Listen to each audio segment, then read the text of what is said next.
കർത്താവിന്റെ അതിപരിശുദ്ധ നാമത്തിന് നന്ദിയോടെ സ്തോത്രം ചെയ്യുന്നു.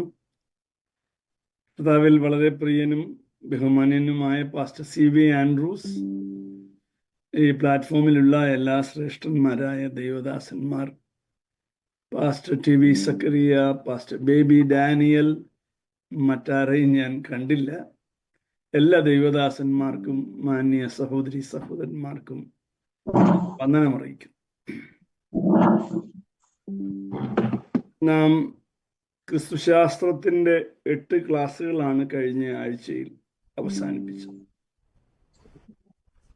തുടർന്നുള്ള പാഠങ്ങൾ അടുത്ത മാസം എടുക്കാം എന്നാണ് ഞാൻ ധരിച്ചിരിക്കുന്നത്.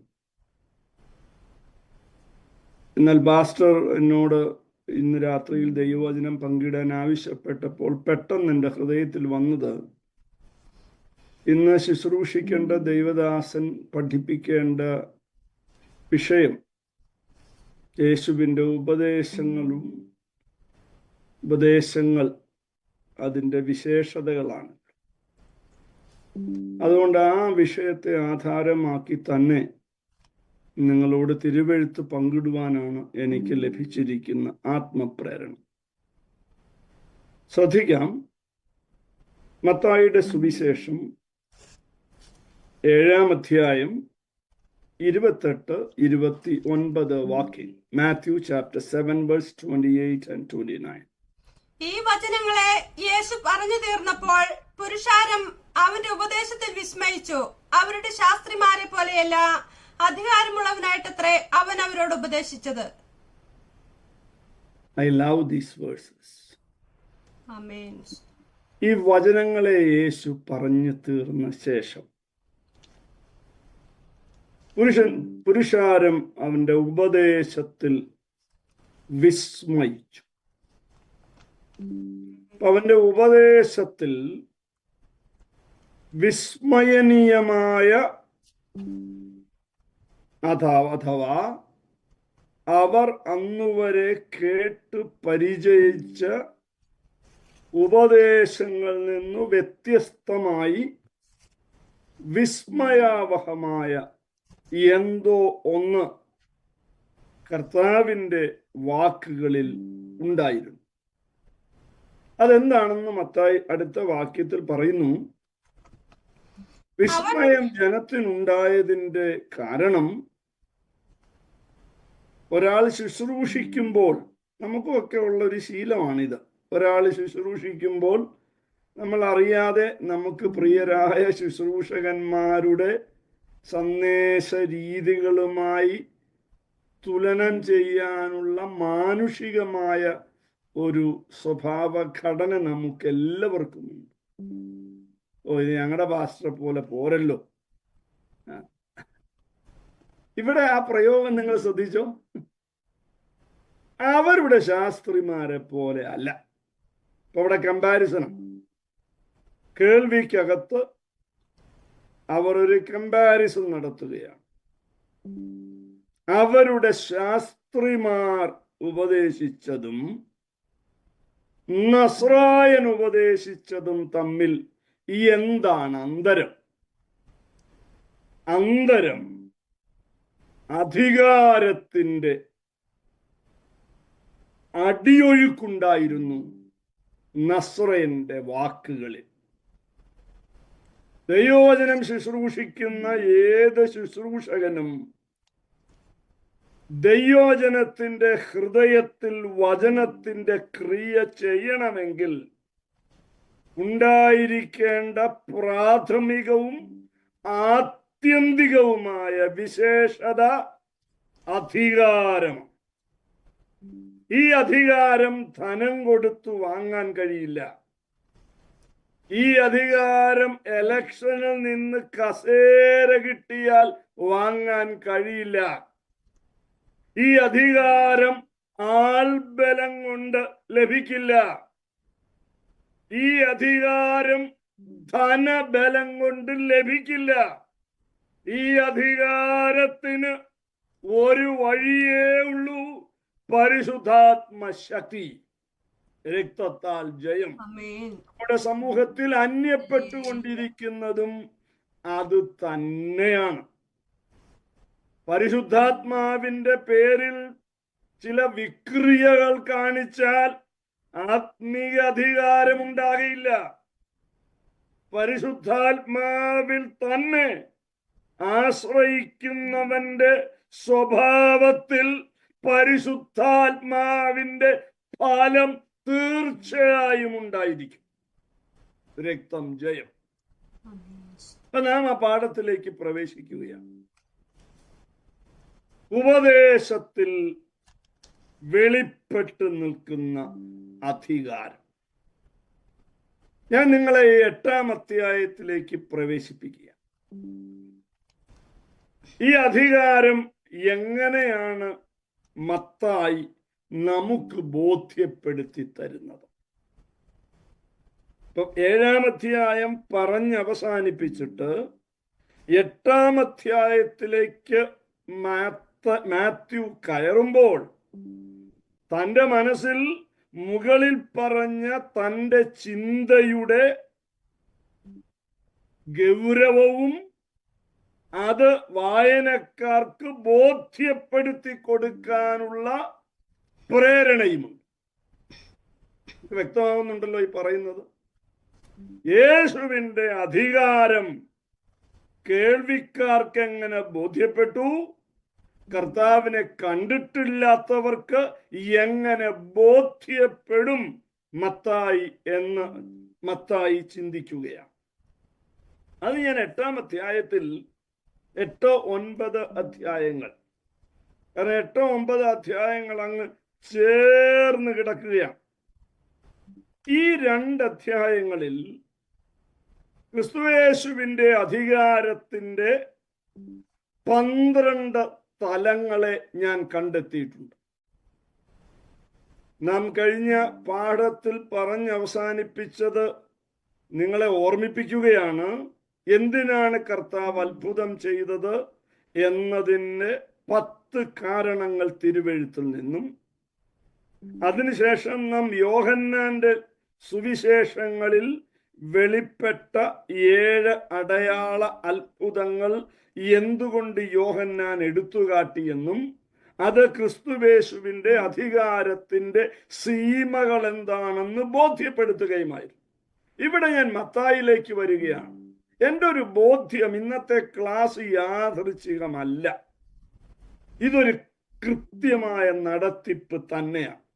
ദൈവത്തിന് മഹത്വമുണ്ടാകട്ടെ. നിങ്ങളുടെ ശ്രദ്ധ, നിങ്ങൾ ദയവ് ചെയ്ത് നിങ്ങളുടെ കയ്യിൽ വേദപുസ്തകം ഉണ്ടെങ്കിൽ ഈ വേദഭാഗം നിങ്ങൾ തുറന്നു വെക്കണം. എന്നിട്ട് ഞാൻ പറയുന്ന പദങ്ങളുടെ അടിയിൽ നിങ്ങൾ അടിവരയിടണം.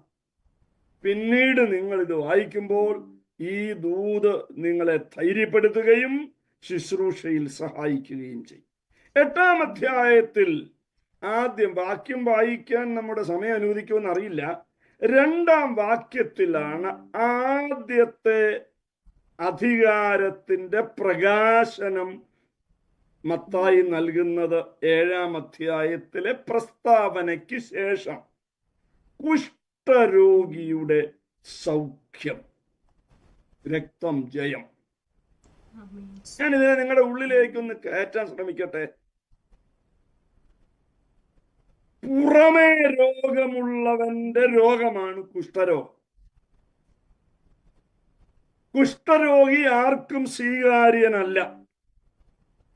കുഷ്ഠരോഗിക്ക് ആരെയും സമീപിക്കാൻ അവകാശമില്ല. ആർക്കും സമീപസ്ഥ അനുവദിക്കപ്പെടാൻ കഴിയാത്ത വിധം ബാഹ്യ തലത്തിൽ താൻ പ്രതിസന്ധിയിലാണ്. രക്തം ജയം. ഇന്ന് രാത്രി ഞാൻ ഓർമ്മിപ്പിക്കാം, ഏത് ബാഹ്യ തലത്തിലെയും അവസ്ഥയ്ക്ക് വ്യത്യാസം വരുത്തി, രൂപാന്തരം വരുത്തി മറ്റൊരാളാക്കി മാറ്റാൻ നസ്രയൻ അധികാരം. രക്തത്താൽ ജയം. He heals external diseases.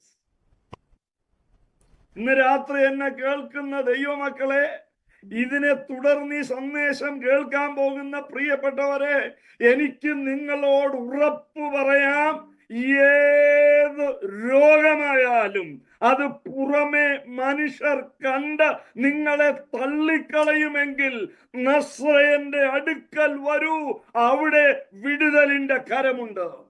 രക്തത്താൽ ജയം. ഈ എക്സ്റ്റേണൽ ഡിസീസിനെ കുറെ കൂടെ ആഴത്തിൽ പ്രവേശിച്ചാൽ, any deformity which keeps you away from others, രക്തം ജയം. തിരുവനന്തപുരത്ത് ഒരു ചെഷയർ ഹോം എന്ന് പറയുന്ന ഒരു സ്ഥാപനമുണ്ട്, സർക്കാരിൻ്റെതാണ്. പരസഹായം കൂടാതെ ജീവിക്കാൻ കഴിയാത്തവർക്ക് വേണ്ടിയുള്ള സർക്കാർ സ്ഥാപനമാണ്. വളരെ വളരെ well organised and well done. അവിടെ ഒരു സഹോദരി ഉണ്ടായിരുന്നു. അവരുടെ പേര് സൂസൻ എന്ന, മരിച്ചുപോയി. സൂസനെ കുറിച്ച് മനോരമ പത്രത്തിൽ വർഷങ്ങൾക്ക് മുമ്പ് ഒരു വലിയ റൈറ്റപ്പ് വന്നു. ഒരു സൺഡേ സപ്ലിമെന്റിൽ ഒരു ഫുൾ പേജ് സൂസനെ കുറിച്ച് ഒരു റൈറ്റപ്പ്. വളരെ സമ്പന്നമായ ഒരു ഭവനത്തിൽ ജനിച്ചു വളർന്ന, താമസിക്കാൻ എല്ലാ സൗകര്യങ്ങളും ഉണ്ടായിട്ടും അതെല്ലാം ഉപേക്ഷിച്ച് ചെഷയർ ഹോമിൽ വന്നു പാർക്കുന്ന, ഏകദേശം ഒരു 2.5 അടിയോ 3 അടിയോ നീളവേ ഉള്ളൂ സൂസൻ. അത്ര ശുഷ്കിച്ച ചെറിയ ശരീരം. ഞാൻ ഈ വാർത്ത വായിച്ചു കഴിഞ്ഞപ്പോൾ എൻ്റെ ഹൃദയത്തിൽ ഒരു വലിയ പ്രേരണ തോന്നി, സൂസനെ ഒന്ന് പോയി കാണാം. ഞാൻ തിരുവനന്തപുരത്ത് പോയി ചെഷയർ ഹോമിൽ ചെന്ന് പറഞ്ഞു, എനിക്ക് സൂസനെ കാണും. അവർ ചോദിച്ചു, അവരുടെ ആരാണ്? ഞാൻ പറഞ്ഞു, ഞാൻ അവരുടെ ആരുമല്ല, ഞാനൊരു പാസ്റ്ററാണ്. കഴിഞ്ഞ ദിവസത്തെ പത്രത്തിൽ സൂസനെ കുറിച്ച് വായിച്ചു. ഞാൻ ഈ സഹോദരിയെ ചെന്ന് കണ്ടു. എന്നെക്കാൾ കുറെ കൂടെ പ്രായം കുറവായിരുന്നു. 30-35 വയസ്സേ ഉണ്ടാവും അന്ന്. മുഖത്ത് അതിസൗന്ദര്യമാണ്, വളരെ സൗന്ദര്യമാണ്. ഞാൻ ആ ചെന്ന സഹോദരിയെ കണ്ട് പരിചയപ്പെടുമ്പോൾ അവരുടെ മുഖത്ത് വിരിയുന്ന മന്ദഹാസം എന്നെ അത്ഭുതപ്പെടുത്തി.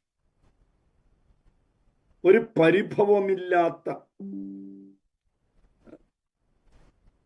അതിമനോഹരമായ ചിരി. എന്നോട് ചെഷയർ ഹോമിന്റെ ഡയറക്ടർ പറഞ്ഞത്, she is the butterfly of this organisation. ഞാൻ ദീർഘസമയം സൂസനുമായി സംസാരിച്ചു. നടക്കാൻ പറ്റില്ല, ഇരിക്കാൻ പറ്റില്ല, എല്ലാറ്റിനും പരസഹായം വേണം. സംസാരിക്കാൻ മാത്രം കുഴപ്പമില്ല. ഞാൻ ആ സഹോദരിയോട് ചോദിച്ചു, നിനക്ക് നടക്കാൻ കഴിയില്ല, നിനക്ക് ഇരിക്കാൻ കഴിയില്ല, ഒരു നോർമൽ മനുഷ്യൻ ചെയ്യുന്ന ഒരു കാര്യവും നിനക്ക് ചെയ്യാൻ പറ്റുന്നു. അടുത്ത ചോദ്യം ഞാൻ ചോദിച്ചു, എങ്ങനെയാണ് നിനക്ക് ചിരിക്കാൻ പറ്റുന്നത്? സൂസൻ അല്പനേരം മൗനമായിരുന്നിട്ട് എന്നെ നോക്കി വീണ്ടും ചിരിച്ചു. പറഞ്ഞു, യേശു എൻ്റെ ഉള്ളിൽ ജീവിക്കുന്നു. ഞാനിത് കേട്ട് എൻ്റെ കണ്ണിൽ കൂടെ കണ്ണുനീർ ധാരധാരയായിട്ടൊഴുകി. എൻ്റെ കൂടെ സൂസനും കരഞ്ഞു. ഏത് ഡിഫോമിറ്റി ഉണ്ടെങ്കിലും കർത്താവ് നിന്റെ അകത്തു വന്നാൽ ലോകത്തിന് തരാൻ കഴിയാത്തൊരു ശോഭ നിനക്ക് ലഭിക്കുമെന്ന് ഇന്ന് രാത്രി കുറിച്ചിട്ട് കൊള്ളുക.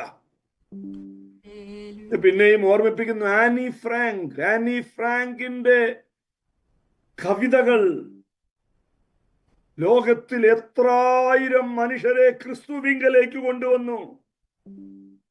റുമറ്റോയിഡ് ആർത്രൈറ്റിസിന്റെ ഭീകരമായ പ്രകടനം അനുഭവിച്ച അനുഗ്രഹീതയായ ദൈവദാസിയായിരുന്നു ആനി ഫ്രാങ്ക്. വിരലുകളൊന്നും ചലിപ്പിക്കാൻ കഴിയില്ല, പക്ഷെ അവരുടെ കവിതകൾ നിരാശരായിരുന്ന ആയിരക്കണക്കിന് മനുഷ്യർക്ക് പ്രത്യാശ നൽകി. ഇന്ന് രാത്രി ഞാൻ ഉറപ്പു തരാം, ക്രിസ്തു ഒരുവന്റെ അകത്തു വന്നാൽ ഏത് കുഷ്ഠവും മാറും.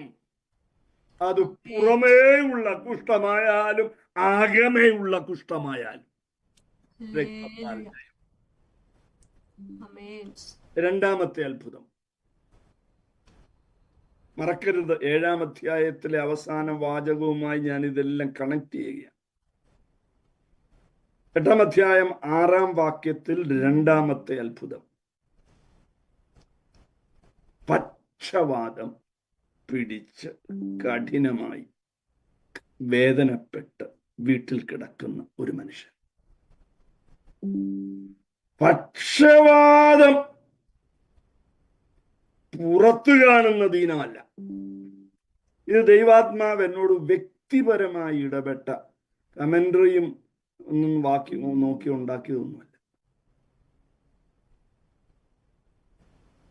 പുറമേയുള്ള രോഗത്തിന് കർത്താവിന് സൗഖ്യം തരാൻ കഴിയുമെങ്കിൽ പക്ഷവാതം ന്യൂറോളജിക്കൽ കംപ്ലൈന്റ് എന്ന് പറഞ്ഞാൽ പുറത്തല്ല ദീനം, അകത്താണ് ദീനം. രക്തം ജയം. ഈ ദൂത് നിങ്ങളുടെ നെഞ്ചത്ത് എഴുതി ചേർക്കണം.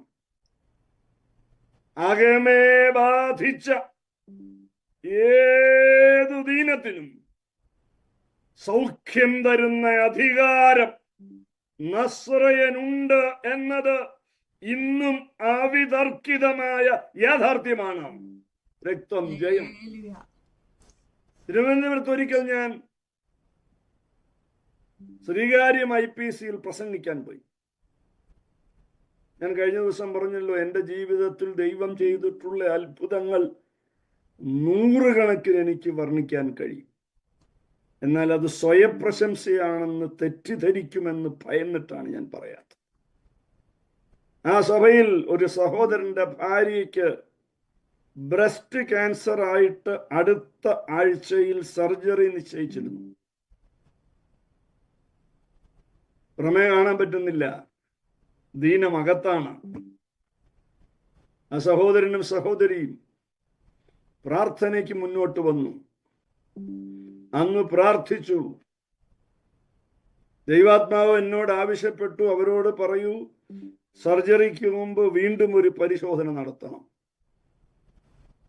വീണ്ടുമുള്ള പരിശോധനയിൽ അവരുടെ മാറിൽ ഒരു മാലിഗ്നൻ ഗ്രോത്ത് പോലും ഉണ്ടായിരുന്നില്ല. ഇന്നും അവർ ജീവിച്ചിരിപ്പുണ്ട് ട്രിവാൻഡ്രം. മറക്കരുത്, സേവ്യർ ജെയിംസ് എന്ന മനുഷ്യന്റെ എന്തെങ്കിലും വിശേഷതയാണെന്ന് ഒരു കാരണവശാലും തെറ്റിദ്ധരിക്കരുത്. ഞങ്ങൾ വെറും സാധാരണ മനുഷ്യർ. പക്ഷേ രൂപാന്തരം വരുത്താൻ കഴിയുന്ന, സൗഖ്യമാക്കാൻ കഴിയുന്ന ഒരു നാമം ഇന്നും നിലനിൽക്കുന്നു. മാറ്റമില്ലാത്ത നാമം. ഇന്ന് രാത്രി തിരുവെഴുത്ത് ശ്രദ്ധിക്കുന്ന മാന്യ സഹോദരങ്ങളെ, ഇന്ന് രാത്രി നിന്റെ അകത്ത് എഴുതി ചേർക്കാമോ, എന്റെ ഉള്ളിലെ ദീനം സൗഖ്യമാക്കാൻ ഇന്ന് എന്റെ കർത്താവിന് കഴിയും. രക്തത്താൽ ജയം. ഇപ്പൊ ഒന്നാമത്തെ പാഠം നാം പഠിച്ചത്, പുറമേ ഉള്ള ദീനം മാറ്റാനുള്ള അധികാരം നസ്രയനുണ്ട്. രണ്ടാമത്തെ പാഠം പഠിച്ചത്, അകമേയുള്ള ദീനം മാറ്റാൻ നസ്രയന് അധികാരമുണ്ട്. മൂന്നാമത്തെ പാഠം വായിച്ചാട്ടെ കുഞ്ഞ്. 1-2 വാക്യങ്ങൾ മേരിക്കുട്ടിക്ക് വായിക്കാൻ കൊടുത്തില്ലെങ്കിൽ മോശമല്ലേ? ആ സഹോദരി ഇങ്ങനെ എത്രയോ വർഷങ്ങളായി തിരുവെഴുത്ത് വായിച്ച് സഹായിക്കുന്നു. മൂന്നാമത്തെ സൗഖ്യം 14-ാം വാക്യം, 8-ാം അധ്യായം, മാത്യു 8:14. യേശു പത്രോസിന്റെ വീട്ടിൽ വന്നാറെ അവന്റെ അമ്മായിയമ്മ പനി പിടിച്ച് കിടക്കുന്നത് കണ്ടു. അവൻ അവളുടെ കൈ നമുക്ക് ആ വിഷയം മാത്രം തൊട്ടാ മതി. പനി പിടിച്ചു. പനി ഒരു സൂചനയാണ്, നമുക്കറിയാം. പനി മാറാതെ നിൽക്കുന്നുണ്ടെങ്കിൽ ഉടനെ വിദഗ്ധ പരിശോധനയ്ക്ക് വൈദ്യന്മാർ അയക്കും. അഥവാ ഒരു വൈറൽ ബാക്ടീരിയൽ അറ്റാക്ക് ശരീരത്തിൽ ഉണ്ടായാൽ അതിൻ്റെ ഒരു ബഹിർസ്ഫുരണമാണ് പനി. അകത്താരോ കയറിയിട്ടുണ്ട്. ഈ ശരീരത്തിൽ കയറാൻ അനുവദിക്കാൻ പാടില്ലാത്ത ആരോ ഒരാൾ ഇതിനകത്ത് കയറിയിട്ടുണ്ട്. നിങ്ങൾ എഴുതി ചേർക്കണം. ഒന്ന്, he can heal external diseases, he can heal internal diseases. മൂന്നാമത്തത്, he can cast out any bacteria or any virus that attacks your body. രക്തത്താൽ ജയം.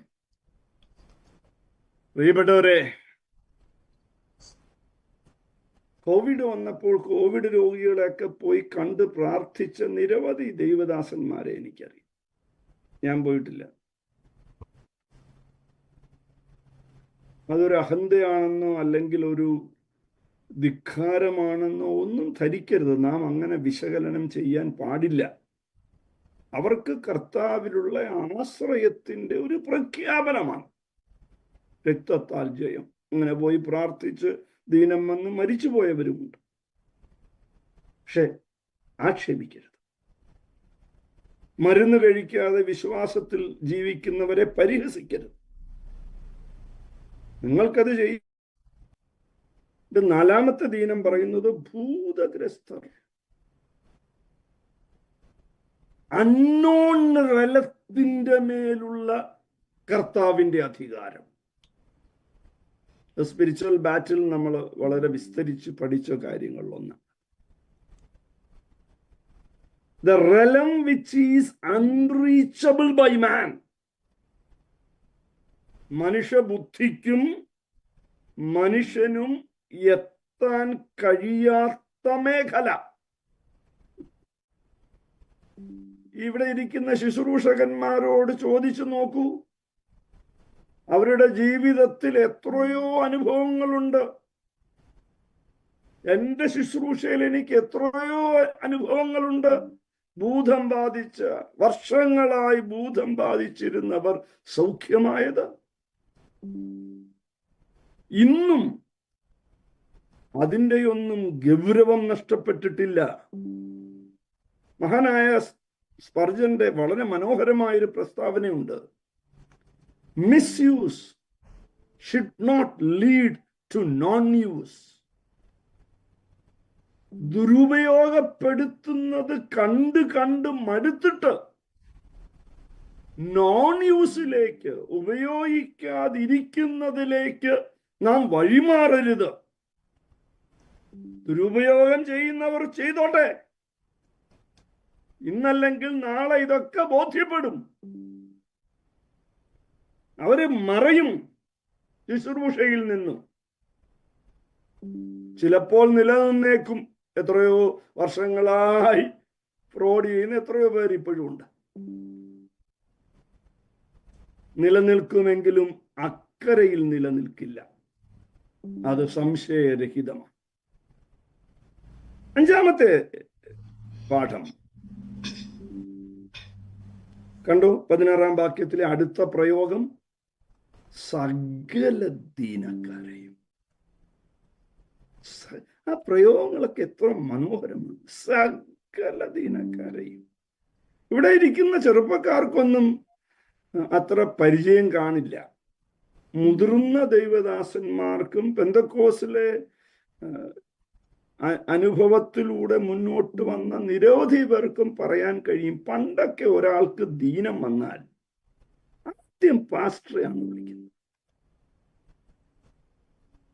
ഇന്ന് പാസ്റ്റർ അറിയത്തു പോലുമില്ല. ആശുപത്രി ചെന്ന് അഡ്മിറ്റ് ചെയ്ത് കഴിയുമ്പോഴാണ് പാസ്റ്ററെ വിളിച്ചത്. അത് തെറ്റാണോ ശരിയാണോ എന്നല്ല പറയുന്നത്. നമ്മുടെ ആശ്രയത്തിന്റെ അളവ് മാറി.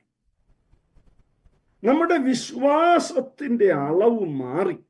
അത് നിഷേധിക്കരുത്. അത് നിഷേധിക്കുന്നത് വിഡ്ഢിത്തമാണ്, പരാജയം. മുഴങ്കാലയിൽ നിന്ന് പ്രാർത്ഥിച്ച് സൗഖ്യം പ്രാപിച്ച എത്രയോ വിലപ്പെട്ട സഹോദരിമാരുണ്ട് ഇവിടെ. കാരമ്പേലി മത്തായിച്ച് എന്ന IPCയിലെ പ്രസിദ്ധനായിരുന്ന ദൈവദാസൻ, ഞാൻ കണ്ടിട്ടില്ല. അദ്ദേഹത്തിന്റെ ഭാര്യ അമ്മച്ചിയെ ഞാൻ റാന്നിയിൽ ശുശ്രൂഷയ്ക്ക് പോകുമ്പോൾ സമയമുണ്ടെങ്കിൽ ഞാൻ പോയി കാണുമായിരുന്നു. പ്രായമുള്ളവരെ ചെന്ന് കാണുക എന്നുള്ളത് എൻ്റെ ഒരു ശീലം. 1-2 തവണ ഞാൻ അമ്മച്ചിയെ കാണാൻ പോയി. ഒരു ദിവസം എനിക്ക് അമ്മച്ചിയുടെ മകന്റെ ഫോൺ വന്നു. പാസ്റ്ററെ, അമ്മച്ചി പ്രാർത്ഥന മുറിയിൽ മുട്ടുകുത്തി നിന്ന് പ്രാർത്ഥിക്കുമ്പോൾ വീണു. 100 വയസ്സുണ്ടപ്പോൾ. മുഴങ്കാലയിലിരുന്ന് പ്രാർത്ഥിച്ചെഴുന്നേൽക്കുമ്പോൾ വീണു, ഹിപ്പ് ബോൺ ഒടിഞ്ഞു. സർജറി കഴിഞ്ഞു. പാസ്റ്റർ സർജൻ വിശ്വാസിയായിരുന്നു, ഡോക്ടർ റോയി. അദ്ദേഹം ഫാസ്റ്റിംഗ് എടുത്ത് സർജറി ചെയ്തു. സർജറി സക്സസ്ഫുൾ ആയിരുന്നു. ചില ദിവസങ്ങൾ കഴിഞ്ഞ് ഞാൻ അമ്മച്ചിയെ കാണാൻ ചെന്നു. അമ്മച്ചി ആദ്യം എന്നോട് ചോദിച്ച ചോദ്യം, പാസ്റ്ററെ, ഞാൻ സ്വർഗത്തിൽ പോവോ? അവരുടെ ഉള്ളിലെ ധാരണ മരുന്ന് കഴിച്ചാൽ സ്വർഗത്തിൽ പോകത്തില്ലെന്ന്. പരിഹസിക്കരുത് അതിനെ അറിവില്ലായ്മയെന്ന് വിളിക്കരുത്. അതിനെ ആശ്രയബോധമെന്ന് വിളിക്കണം. സകല ദീനത്തെയും സൗഖ്യമാക്കാൻ കഴിവുള്ളവൻ തന്നെയാണ് നമ്മുടെ കർത്താവ്. ഇന്ന് രാത്രിയും ഉറപ്പോടെ ഹൃദയത്തിൽ എഴുതി ചേർക്കൂ, കർത്താവ് ഇന്നും സകല ദീനത്തിനും മതിയായ ഔഷധമാണ്. ഗിലയാദിലെ സുഗന്ധ തൈലം അവിടുത്തെ കയ്യിൽ ഉണ്ട്. Praise God. അടുത്ത ദീനത്തിലേക്ക്, അടുത്ത അധികാരത്തിലേക്ക് നമുക്ക് വരാം. 27-ാമത്തെ വാക്യം, 8-ാം അധ്യായം 27-ാം വാക്യം. നിങ്ങൾ ആ പദങ്ങൾ മാത്രം അടിവരയിട്ട് പോയാൽ നിങ്ങൾ ഒരിക്കലും മറക്കില്ല. കുഷ്ഠരോഗി, ഒരു മിനിറ്റ് കുഞ്ഞെ. കുഷ്ഠരോഗി, പക്ഷവാതം, പനി, ഭൂതഗ്രസ്തൻ, സകല ദീനവും. ഈ പദങ്ങൾ മാത്രം നിങ്ങൾ അടിവരയിട്ട് പോയാൽ. അടുത്ത പദം വായിക്കേണ്ടത് കാറ്റും കടൽ. വായിച്ചാട്ടെ. എന്നാറേ ആ മനുഷ്യർ അതിശയിച്ചു, ഇവൻ എങ്ങനെയുള്ളവൻ, കാറ്റും കടലും കൂടെ ഇവനെ അനുസരിക്കുന്നുവല്ലോ എന്ന് പറഞ്ഞു. നാം കഴിഞ്ഞ യോഹന്നാന്റെ അത്ഭുതങ്ങളിൽ നിന്ന് നാം അത് ചിന്തിച്ചതാണ്. പ്രകൃതിയുടെ മേൽ കർത്താവിനുള്ള അധികാരം. ഇവിടെ ഇരിക്കുന്ന ദൈവദാസന്മാരുടെ ഹൃദയത്തിൽ എത്രയോ സംഭവങ്ങൾ ഓടി വരുന്നുണ്ടാകും. കടുത്ത മഴയത്ത് നടുക്ക് പ്രാർത്ഥിച്ച് എത്രയോ കൺവെൻഷനുകളുടെ സമയത്ത് മഴ മാറി നിന്നിട്ടുണ്ട്. ഇതൊക്കെ യാദൃച്ഛികമാണെന്നാണോ നാം പറയുന്നത്? അതൊക്കെ വെറുതെ അങ്ങനങ്ങ് സംഭവിച്ചു പാസ്റ്ററെ, അങ്ങനാണോ പറയുന്നത്? കർത്താവ് ഇന്നും പ്രവർത്തിക്കുന്നുണ്ട് എൻ്റെ കുഞ്ഞെ. കർത്താവ് ഇന്നും പ്രകൃതിയെ നിയന്ത്രിക്കുന്നുണ്ട്. കർത്താവ് ഇന്നും പ്രവർത്തിക്കുന്നുണ്ട്. എത്രയോ പ്രതിസന്ധികളിൽ നാം യാത്ര ചെയ്യുമ്പോൾ, കഠിന മഴയത്ത് നാം യാത്ര ചെയ്യുമ്പോൾ, നമ്മുടെ മുമ്പിൽ എത്രയോ വാഹനങ്ങൾ അപകടത്തിൽ പെട്ടുകിടക്കുമ്പോൾ, നാം ആ അപകടത്തിനകത്തുകൂടെ യാത്ര ചെയ്തു പോയത് പ്രകൃതിയുടെ മേൽ അധികാരമുള്ളവൻ കൂടെ ഉള്ളത് കൊണ്ടല്ലേ? രക്തത്താൽ ജയം. അവന്റെ അധികാരം വിസ്മയിക്കാൻ കൊള്ളാവുന്നതാണ് എന്ന് മത്തായി തെളിയിക്കുകയാണ് നമ്മളോടിവിടെ. അടുത്ത 9-ാമത്തെ അധ്യായത്തിൽ വീണ്ടും ഒരു പക്ഷപാതക്കാരനെ കൊണ്ടുവരും. ഞാനത് പ്രവേശിക്കുന്നില്ല. പക്ഷപാതക്കാരൻ നാം ഓൾറെഡി ഡിസ്കസ് ചെയ്തതാണ്. 9-ാം അധ്യായം 1-ാം വാക്യത്തിലാണ് പക്ഷപാതം. 7-ാമത്തെ അത്ഭുതത്തിലേക്ക് ഞാൻ പ്രവേശിക്കുന്നു. 6-ാമത്തെ വാക്യം. എങ്കിലും ഭൂമിയിൽ പാപങ്ങളെ മോചിപ്പാൻ മനുഷ്യപുത്രന് അധികാരമുണ്ട് എന്ന് നിങ്ങൾ അറിയേണ്ടതിന് അവൻ പക്ഷപാതക്കാരനോട്. മനുഷ്യപുത്രന്റെ അധികാരത്തിന്റെ 7-ാമത്തെ തെളിവ് പാപം മോചിക്കാനുള്ള അധികാരം. രക്തം ജയം. പാപമോചനം ലഭിക്കുക എന്നതൊരു ചെറിയ കാര്യമാണ് എന്ന് ധരിക്കുന്നുണ്ടോ ദൈവമക്കൾ? ഇന്ന് രാവിലെയും എന്നെ ഒരു പെൺകുട്ടി വിളിച്ചു. അവളെ അലട്ടുന്ന ഭീകരമായ പാപബോധം അവളെ കാർന്നു തിന്നുന്നു. എനിക്ക് ആ കുട്ടിയെ 25-ലേറെ വർഷമായിട്ടറിയാം. അവളുടെ മുഴുവൻ കഥകളും എനിക്കറിയാം. അവള് വഴിതെറ്റി വല്ലാതെ നശിച്ചുപോയ കഥകളൊക്കെ എനിക്ക് വ്യക്തിപരമായി അറിയാം. അവൾ എന്നോട് ചോദിക്കുകയാണ്, pastor, will the Lord forgive me? പ്രിയപ്പെട്ടവരെ, റിപ്പൻഡൻസും റിഗ്രറ്റും തമ്മിലുള്ള അന്തരം തിരിച്ചറിയണം.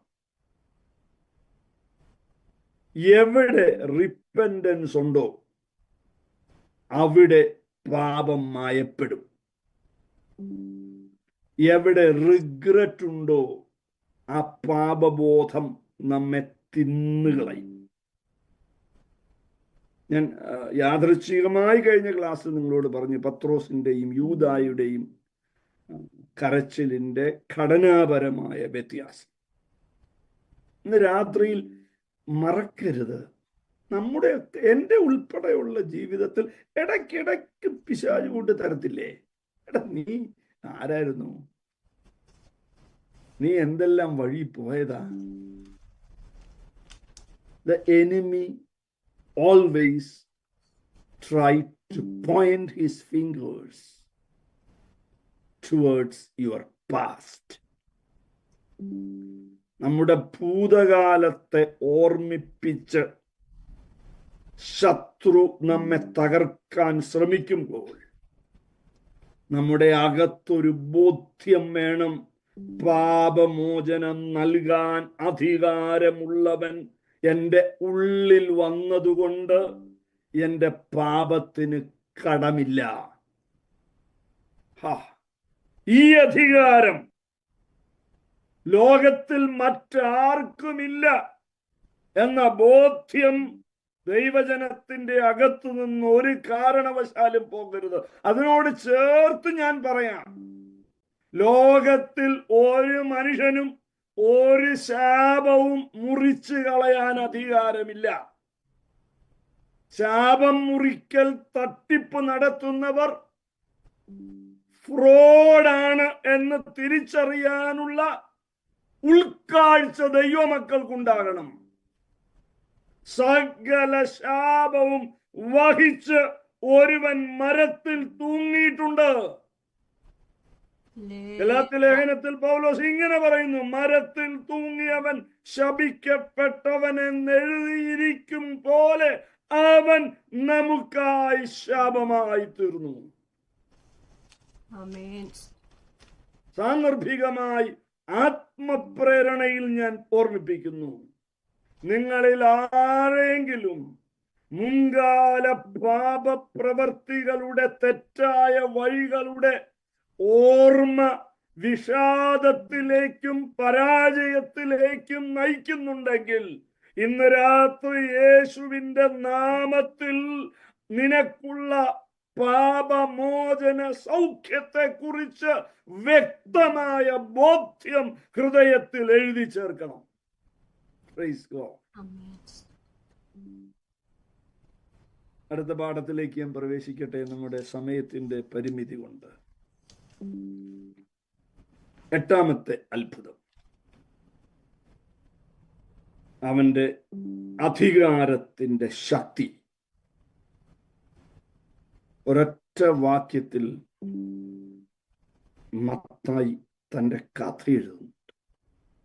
എനിക്ക് ആ വാക്യം ഭയങ്കര ഇഷ്ടമാണ്. ഞാൻ അതിനകത്തുനിന്ന് തന്നെ പല സന്ദേശങ്ങൾ ഉണ്ടാക്കിയിട്ടുണ്ട്. 9ാം അധ്യായം 9ാം വാക്യം, 8ാമത്തെ അത്ഭുതം. വായിച്ചാട്ടെ കുഞ്ഞെ. യേശു അവിടെ നിന്ന് പോകുമ്പോൾ മത്തായി എന്ന പേരുള്ള ഒരു മനുഷ്യൻ ചുങ്കസ്ഥലത്ത് ഇരിക്കുന്നത് കണ്ടു. എന്നെ അനുഗമിക്കാൻ അവനോട് പറഞ്ഞു. അവൻ എഴുന്നേറ്റ് അവനെ അനുഗമിച്ചു. എന്തൊരു വാക്യമായത്! ഹല്ലേലൂയ! എന്തൊരു അത്ഭുതമാണ്!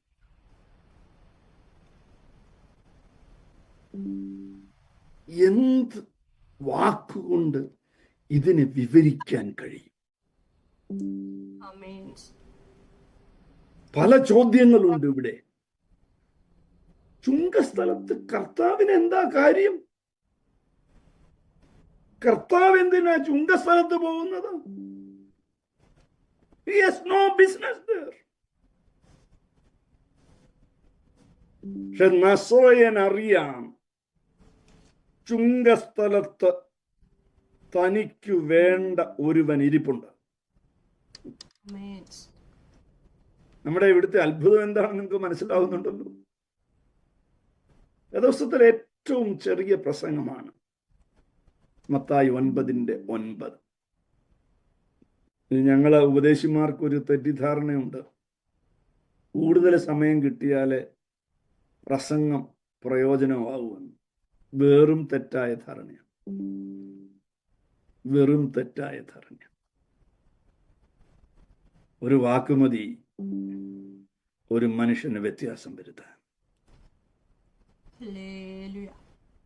ചെറിയൊരു പ്രസംഗമേ കർത്താവ് ആമേൻ. മത്തായിയോട് നടത്തിയുള്ളൂ. Follow me. Follow church of God എന്നല്ല പറഞ്ഞത്, ഫോളോ IPC എന്നല്ല പറഞ്ഞത്, ഫോളോ പ്രസ്ബിറ്റീരിയൻസ് എന്നല്ല, ഫോളോ ദ ബാപ്റ്റിസ്റ്റ് എന്നല്ല. Christianity is the only religion centered on one and only one person. ക്രിസ്തുമാർഗത്തിന്റെ മഹത്വം ഒരു വ്യക്തി കേന്ദ്രീകൃതമാണത്. ശ്രദ്ധിക്കൂ, ഈ രണ്ടു വാക്കിൽ നിറഞ്ഞു നിൽക്കുന്ന അധികാരം തിരിച്ചറിയുന്നുണ്ടോ നിങ്ങൾ? ഈ രണ്ടു വാക്കിൽ നിറഞ്ഞു നിൽക്കുന്ന ആത്മീക അധികാരം. മത്തായി എന്ന് പറയുന്ന ആളെ കൂടെ കുറിച്ചൊന്ന് പഠിക്കണം. ഈ ഐഡന്റിറ്റി എന്നതൊരു വലിയ പ്രശ്നമാണ് മനുഷ്യന്റെ. ഈ ഐഡന്റിറ്റിക്ക് വേണ്ടിയാണ് നമ്മൾ ഈ ഉള്ള കഷ്ടപ്പാട് മുഴുവൻ നടത്തുന്നത്. മത്തായിക്ക് ഒരു ഐഡന്റിറ്റി ഇല്ല. പാഷൻ ഓഫ് ക്രൈസ്റ്റിൽ മത്തായിയുടെ ബോഡി ലാംഗ്വേജ് അതിശ്രേഷ്ഠമായിട്ടാണ് പ്രസന്റ് ചെയ്തിരിക്കുന്നത്. ഒരുറപ്പില്ലാത്ത, നിർണയമില്ലാത്ത, തൻ്റെ കാലിൽ നിൽക്കുമ്പോൾ ഉറച്ചു നിൽക്കാൻ കഴിയാത്ത ഒരു വ്യക്തിത്വം. കാരണം അവൻ റോമാക്കാരനല്ല, റോമാക്കാർക്ക് വേണ്ടി പലിശ പിരിക്കുന്നു. യഹൂദനാണ്, പക്ഷെ യഹൂദനിൽ നിന്ന് റോമാക്കാർക്ക് വേണ്ടി പണം പിരിക്കുന്നത് കൊണ്ട് യഹൂദർക്ക് അവൻ സ്വീകാര്യനല്ല. ഇപ്പൊ യഹൂദർക്ക് സ്വീകാര്യനല്ല, റോമാക്കാർക്കും ഇവൻ സ്വീകാര്യനല്ല. ഇതിനകത്തൊരു വലിയ പ്രത്യാശയുടെ ദൂത് കിടപ്പുണ്ട്. ആർക്കും സ്വീകാര്യനല്ലാത്തവരെ തേടി വരുന്ന അരുമനാഥന്റെ സ്നേഹത്തിന്റെ ആഴം. നമ്മുടെയൊക്കെ സമൂഹത്തിൽ ഇച്ചിരി കാശുണ്ടെങ്കിൽ ഏത് പദവിയും കിട്ടും അല്ലേ? യാക്കോബ് അത് പണ്ടേ കണ്ടെഴുതി വെച്ചിട്ടുണ്ട്. അത് ഏത് സമൂഹമായാലും ഏത് ക്രിസ്തീയ വിഭാഗമായാലും അല്പം ധനമുണ്ടെങ്കിൽ പദവി ഉറപ്പാണ്. ഒരാത്മീയതയും വേണമെന്നില്ല, വീണ്ടും ജന്മം പ്രാപിച്ചു വയ്ക്കണമെന്നില്ല. പക്ഷെ ഇവിടെ ആർക്കും വേണ്ടാത്തവരെ ആർക്കു വേണം? ഞാൻ ഉത്തരം പറയും, ആർക്കും വേണ്ടാത്തവരെ നസറേയന് വേണം. എന്നെ കേൾക്കുന്ന കുഞ്ഞെ, നിന്നെ ആർക്കും വേണ്ട എന്ന ചിന്ത നിന്റെ അകത്തുണ്ടെങ്കിൽ ഈ ദൈവദാസൻ ഉറപ്പു തരാം, കർത്താവിന് നിന്നെ വേണം. നീ എന്തെങ്കിലും ആണെന്ന ധാരണ നിന്റെ അകത്തുണ്ടെങ്കിൽ കർത്താവ് നിന്നെ പരിഗണിക്കത്തു പോലുമില്ല. അതാണ് എംപ്റ്റിയിങ് യുവർ സെൽഫ് എന്ന് പറയുന്നതിൻ്റെയൊക്കെ അർത്ഥം. അത് നമ്മൾ കയറുന്നില്ല അങ്ങോട്ട്. 2 വാക്കിൽ ഒരു മനുഷ്യന്റെ ഗതി മാറ്റാനുള്ള അധികാരം. 2 വാക്കിൽ ഒരു മനുഷ്യന്റെ ഭാവി മാറ്റാനുള്ള അധികാരം. 2 വാക്കിൽ തൻ്റെ ഉള്ളതെല്ലാം വലിച്ചെറിഞ്ഞ് ഇറങ്ങിത്തിരിക്കാനുള്ള ഒരു മനുഷ്യന് കൊടുക്കുന്ന അത്യുത്തമമായ ഓൾട്ടർ കോൾ. ഇന്നത്തെ നമ്മുടെ ഓൾട്ടർ കോളൊക്കെ ഒരു ഡ്രാമ കളിയല്ലേ. മാർട്ടിൻ ലോയ്ഡ് ജോൺസ് അതിമനോഹരമായൊരു പ്രസ്താവന നടത്തിയിട്ടുണ്ട് ഓൾട്ടർ കോളിനെ കുറിച്ച്. എന്നെ വളരെ വളരെ ചലിപ്പിച്ചിട്ടുണ്ട് ആ ചിന്ത. അദ്ദേഹം പറയുന്നു, നിങ്ങൾക്ക് പരിശുദ്ധാത്മാവിൽ തികഞ്ഞ ബോധ്യമുണ്ടെങ്കിൽ നിങ്ങൾ എന്തിനാ ഓൾട്ടർ കോൾ നടത്തുന്നത്? മുമ്പിൽ വരേണ്ടവൻ വരത്തില്ലേ? എന്നെ വളരെ ചലിപ്പിച്ചിട്ടുണ്ട് ആ ചിന്ത. അർത്ഥം മനസ്സിലാവുന്നുണ്ടോ നിങ്ങൾക്ക്? കർത്താവിന്റെ അധികാരത്തിനകത്തൊരുവൻ വീണാൽ പിന്നെ അവനോട് ഏത് ശക്തി വിചാരിച്ചാലും അവനെ പിന്തിരിപ്പിക്കാൻ കഴിയില്ല. നിങ്ങൾ മറക്കരുത്, ഇയാള് മേശ എവിടെ പോയെന്ന് എനിക്കറിയില്ല, ചുങ്കക്കണക്കെഴുതിയ ബുക്ക് എവിടെ പോയെന്ന് എനിക്കറിയില്ല, ചുങ്കക്കണക്കെഴുതുന്ന പേന എവിടെ പോയെന്ന് എനിക്കറിയില്ല, ചുങ്കപ്പണം എവിടെ പോയെന്ന് എനിക്കറിയില്ല. ഇതെല്ലാം വിട്ടി മനുഷ്യൻ ഇറങ്ങിത്തിരിച്ചെങ്കിൽ അവൻ കണ്ടെത്തിയത് ചുങ്കപ്പണത്തെക്കാൾ വലിയവനെ ആയിരുന്നു. വിളിച്ചവൻ അറിയാം. ഈ ദൂത് ശ്രദ്ധിക്കൂ, വിളിച്ചവൻ അറിയാം. ചുങ്കക്കണക്കെഴുതിയ ഈ പേന കൊണ്ട് എന്നെ കുറിച്ച് ഇവൻ എഴുതുമെന്ന് നസറയന് മുമ്പേ അറിയാമായിരുന്നു. ആ പുരുഷാരത്തിന് അതറിയാമായിരുന്നില്ല. നസ്രയന്റെ അധികാരത്തിന്റെ സീമ നിർണയിക്കാൻ ആർക്കാണ് കഴിയുന്നത്? രക്തത്താൽ ജയം. ഇരിക്കാൻ സമയമില്ല, നമ്മുടെ സമയം അവസാനിക്കാൻ പോവുകയാണ്.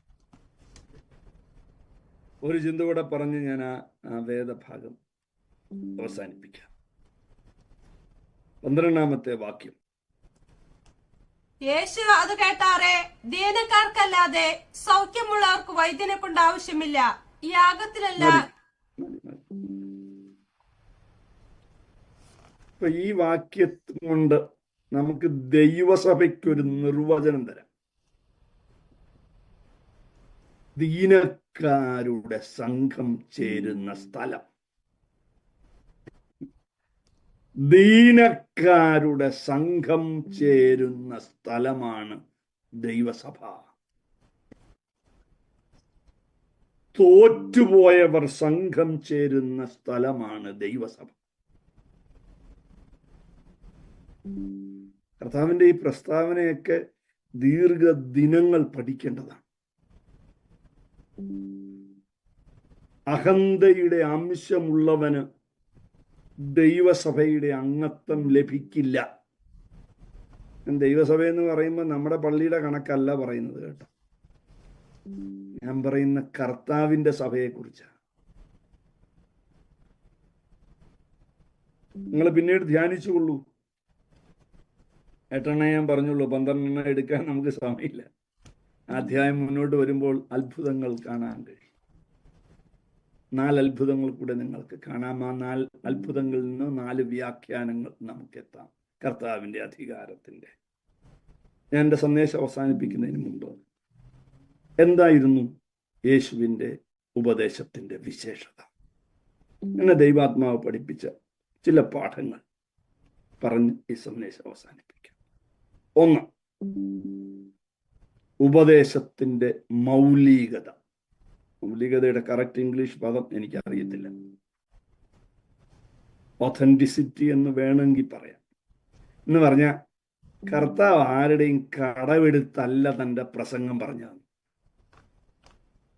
ആരുടെയും നോട്ട് നോക്കി അല്ല കർത്താവ് പ്രസംഗം ഉണ്ടാക്കിയത്. ആരുടെയെങ്കിലും പ്രസംഗം ഇരുന്ന് കേട്ട് ആ സ്റ്റൈല് മോഷ്ടിച്ചല്ല കർത്താവ് പ്രസംഗിച്ചത്. ഞാൻ ഇതെല്ലാം ബോധപൂർവ്വം ഉപയോഗിക്കുന്ന വാചകങ്ങളാണ്. പെന്തക്കോസ്ത് നടക്കുന്നൊക്കെ ഇതാ. If you know your calling, you will never imitate anybody. നിങ്ങളുടെ വിളിയെക്കുറിച്ച് നിങ്ങൾക്ക് ഉത്തമ ബോധ്യമുണ്ടെങ്കിൽ നിങ്ങൾ ഒരുത്തനെയും അനുകരിക്കാൻ ഒരു കാരണവശാലും ശ്രമിക്കില്ല. ഈ C.V. ആൻഡ്രൂസ് പാസ്റ്ററുടെ ആദരവ് ചർച്ച് ഓഫ് ഗോഡ് നൽകിയ യോഗം, അദ്ദേഹം ഒരു പ്രസ്താവന നടത്തി. എനിക്ക് വളരെ മനോഹരമായിട്ട് തോന്നി. ഞാൻ പറഞ്ഞ, സ്ത്രീത്വത്തെ കുറിച്ച് എന്നോട് തർക്കിക്കാൻ ആരുണ്ട്? വാ ഇങ്ങോട്ട്. കേട്ടാ ഫലിതമാണെന്ന് തോന്നും, പക്ഷേ അതിനകത്തൊരു അധികാരത്തിന്റെ ഭാഷയുണ്ട്, അധികാരത്തിന്റെ ബോധ്യമുണ്ട്. എനിക്ക് വ്യക്തത മനസ്സിലാവുന്നുണ്ടോ? താൻ വിശ്വസിക്കുന്നതിനെ കുറിച്ചുള്ള ഉറപ്പുണ്ട്. യേശു കർത്താവിന്റെ ഉപദേശത്തിന്റെ മൗലികത. 2, യേശു കർത്താവിന്റെ ഉപദേശത്തിന്റെ സ്വാഭാവികത, നാച്ചുറാലിറ്റി ഓഫ് ക്രൈസ്റ്റ് ടീച്ചിങ്. സ്വാഭാവികമാണ്. നിങ്ങൾ എന്നോട് ദേഷ്യപ്പെടല്ലേ? കർത്താവ് പ്രത്യേക വേഷവിധാനം ഒന്നും ഇട്ടുകൊണ്ടൊന്നും അല്ല പ്രസംഗിക്കാൻ പോയത്. ഇവിടെ ഈ സ്യൂട്ടൊക്കെ ഇട്ട് ഇരിക്കുന്നവർ തെറ്റിദ്ധരിക്കരുത്. അത് അമേരിക്കൻ വസ്ത്രധാരണത്തിന്റെ ഒരു രീതിയാണ്, അതിൽ ഒരു തെറ്റുമില്ല. പക്ഷെ കോഴഞ്ചേരി പ്രസംഗിക്കുമ്പോൾ കോട്ട് വിട്ടുകൊണ്ട് പ്രസംഗിച്ചാൽ, ടൈ വിട്ടുകൊണ്ട് പ്രസംഗിച്ചാൽ അത് അസ്വാഭാവികതയാണ്. It is, you are going out from the crowd. You are keeping yourself away from the crowd. മനസ്സിലാക്കുന്നുണ്ടോ പറയുന്നതിന്റെ വിശേഷത? His way was quite natural. ഒരു പ്രത്യേകതയും കർത്താവ് കാണിച്ചില്ല. ഇന്നൊക്കെ എന്തൊക്കെയാ കാണിക്കുന്നത്? ഇന്നൊക്കെ ഇടുന്ന ഉടുപ്പ് കണ്ട അടി കൊടുക്കാൻ തോന്നും പിടിച്ച്. ഇവിടെ ഇരിക്കുന്ന സീനിയർ പാസ്റ്റേഴ്സിനോട് ചോദിക്കൂ, അവരൊക്കെ എത്ര മാന്യമാണ്. ഭക്തിക്കൊരു വേഷം ഉണ്ടെന്നാ വേദപുസ്തകം പറയുന്നത്. ആൻഡ്രൂസ് പാസ്റ്ററിന് എന്നോട് ഇത്ര പ്രിയം തോന്നി എന്തുകൊണ്ടാണെന്ന് അറിയില്ല. പൊതുവെ എന്നോട് അത്ര വലിയ താല്പര്യമില്ല ആളുകൾക്ക്. ഞാൻ വളരെ ബ്ലണ്ടായിട്ട് യാഥാർത്ഥ്യങ്ങൾ പറയും. 1, യേശു ക്രിസ്തുവിന്റെ ഉപദേശത്തിന്റെ മൗലികത. 2, യേശു ക്രിസ്തുവിന്റെ ഉപദേശത്തിന്റെ സ്വാഭാവികത. 3, യേശു ക്രിസ്തുവിന്റെ ഉപദേശത്തിന്റെ നവീനത, the novelty of his teachings. ഇന്നുവരെ കേൾക്കാത്തത്, ആത്മാവിൽ ദരിദ്രർ ഭാഗ്യവാന്മാർ. ഈ ഭൂമണ്ഡലത്തിൽ അങ്ങനെ ഒരു ഉപദേശം അതിന് മുമ്പ് ആരും കേട്ടിട്ടില്ല. ദരിദ്രർ ഭാഗ്യവാന്മാരെന്നോ? ഇവിടെ സമ്പത്ത് ഉണ്ടാക്കി കൊടുക്കാനാ ഇപ്പോഴത്തെ പ്രസംഗം മുഴുവനും. 4, 7 കാര്യങ്ങൾ പറഞ്ഞ് ഞാൻ അവസാനിപ്പിക്കാം. ഉപദേശത്തിലെ സൗമ്യത. നമ്മുടെ കൺവെൻഷൻ സ്റ്റേജിൽ എന്താ പ്രസംഗിക്കുന്നത്? ഉപദേശിമാരെ ആക്ഷേപിക്കുന്നവർ സൂക്ഷിച്ചു കൊള്ളുക, നീയും നിന്റെ കുടുംബവും ശപിക്കപ്പെടും. കുമ്പനാട് പ്രസംഗിക്കുക, വേറൊരിടത്തുമല്ല. ശപിക്കാതെ അനുഗ്രഹിക്കുവിൻ എന്നാ തിരുവെഴുത്ത് പറയുന്നത്. നമ്മളെ ആക്ഷേപിക്കുമ്പോൾ അറിയാം നാം തികഞ്ഞ ആത്മീയരാണോ അല്ലയോ എന്ന്. സൗമ്യനായിരുന്നു കർത്താവ്.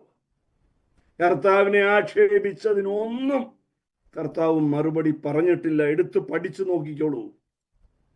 എന്തെല്ലാം അപമാനിച്ചു. തച്ചന്റെ മകൻ, മറിയയുടെ മകൻ, ബേൽസ്ബൂൽ ബാധിച്ചവൻ, ഭൂതങ്ങളുടെ തലവൻ, ഇവൻ ദൈവപുത്രനാണെങ്കിൽ ഇറങ്ങി വരട്ടെ. ആക്ഷേപിക്കാവുന്നതിന്റെ പരമാവധി നസ്രയനെ ആക്ഷേപിച്ചിട്ടും അവിടുന്ന് സൗമ്യനായിരുന്നു. ഉപദേശത്തിലെ സൗമ്യത. 4 കാര്യം പറഞ്ഞു, 3 കൂടെ പറഞ്ഞ് സന്ദേശം അവസാനിപ്പിക്കാം.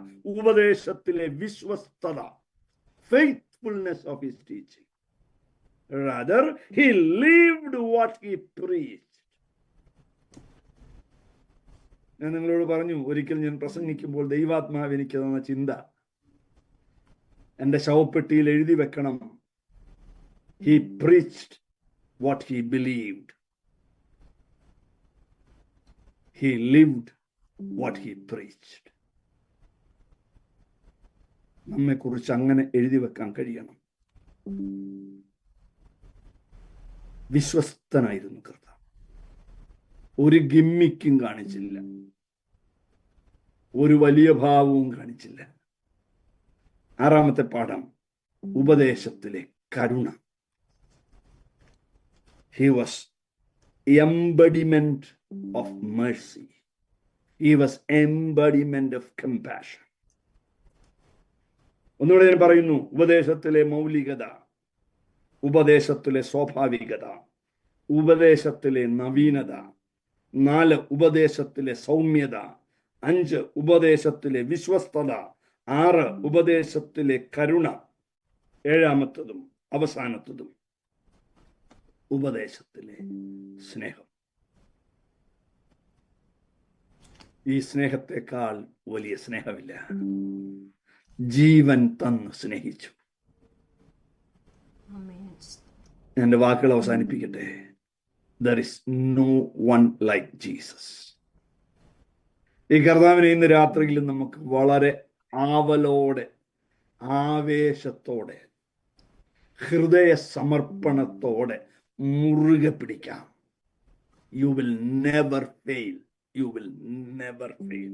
ആരെല്ലാം തകർക്കാൻ ശ്രമിച്ചാലും, ആരെല്ലാം ഒതുക്കാൻ ശ്രമിച്ചാലും, കർത്താവിനെ കെട്ടിപ്പിടിച്ചവനെ ആർക്കും തകർക്കാൻ കഴിയുകയില്ല. ഈ വചനങ്ങളാൽ കർത്താവ് നിങ്ങളെ അനുഗ്രഹിക്കട്ടെ.